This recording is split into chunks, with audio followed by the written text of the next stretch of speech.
That's my news wrap.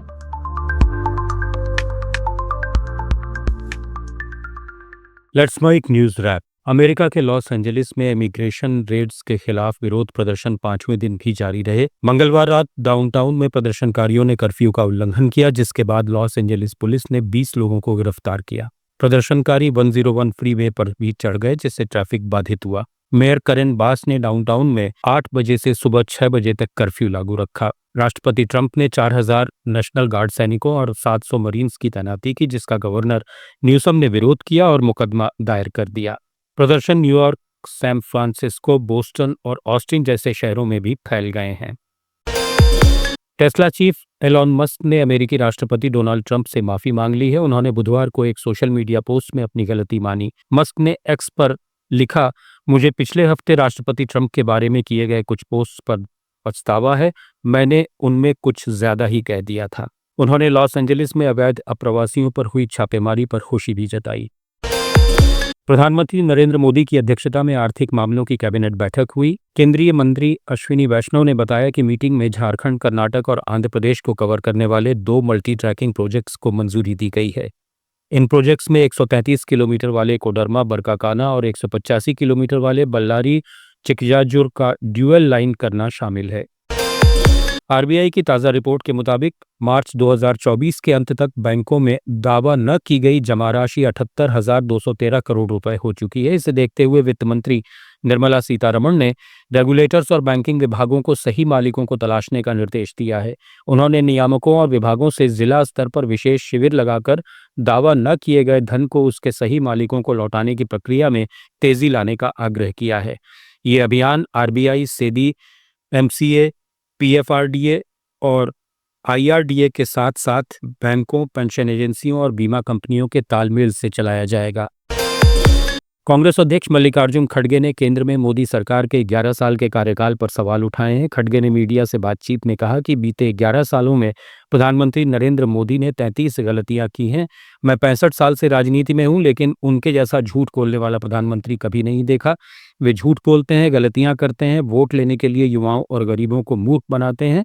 जब हम उनसे सवाल पूछते हैं तो वे कभी जवाब नहीं देते। मध्य प्रदेश के पूर्व मुख्यमंत्री दिग्विजय सिंह के भाई और पूर्व विधायक लक्ष्मण सिंह को कांग्रेस पार्टी से 6 साल के लिए निष्कासित कर दिया गया है। ये कार्रवाई पार्टी विरोधी गतिविधियों के कारण की गई है।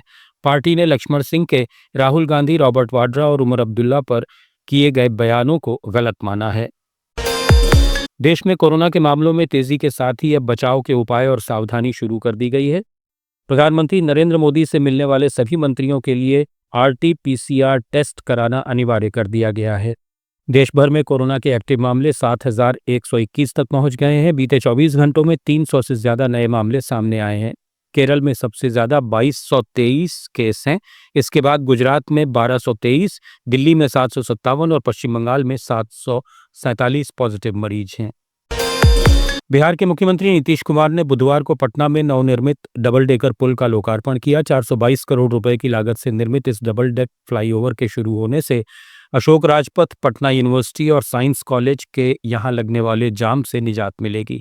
इस डबल डेकर फ्लाईओवर से करगिल चौक से साइंस कॉलेज होकर टीएमसीएच तक कनेक्टिविटी मिलेगी। 2 लेयर में बने इस पुल के निचले डेक में पटना कॉलेज से बीएन कॉलेज तक 1.5 किलोमीटर लंबा पुल बनकर तैयार है। वहीं ऊपरी डेक में करगिल चौक से साइंस कॉलेज तक करीब 2.25 किलोमीटर लंबा पुल बना है। बिहार के पूर्व मुख्यमंत्री और राजद सुप्रीमो लालू प्रसाद यादव ने आज अपना 78वां जन्मदिन मनाया। इस मौके पर पर्यावरण संरक्षण, हवन पूजन और भोजन वितरण सहित कई कार्यक्रम हुए। कांग्रेस के दिग्गज नेता और पूर्व केंद्रीय मंत्री राजेश पायलट की 25वीं पुण्यतिथि पर आज दौसा के जीरोता भंडाना स्थित स्मृति स्मारक पर पूर्व मुख्यमंत्री अशोक गहलोत सहित कांग्रेस के कई दिग्गज नेता उन्हें श्रद्धांजलि देने पहुंचे। गहलोत ने कहा कि राजेश पायलट और मेरा 18 साल तक साथ रहा। वे अचानक छोड़कर चले गए, इसका आज भी कष्ट है।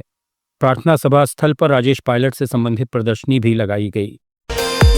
राजस्थान में 2 अलग अलग सड़क हादसों में एक दूल्हा एक दुल्हन सहित 8 लोगों की मौत हो गई। पहली घटना जयपुर के पास रायसर में हुई, जिसमें ट्रक और जीप की टक्कर में दुल्हन सहित 5 लोगों की मौत हो गई। हादसे में 8 लोग घायल हैं। दूसरा हादसा जैसलमेर के बासनपीर गांव के पास मंगलवार देर रात हुआ, जिसमें दूल्हे समेत 3 लोगों की मौत हो गई। वहीं दुल्हन सहित 4 गंभीर घायल हो गए। सभी लोग शादी करके दूल्हा दुल्हन समेत कार से लौट रहे थे। उस दौरान अज्ञात गाड़ी की टक्कर से यह हादसा हुआ।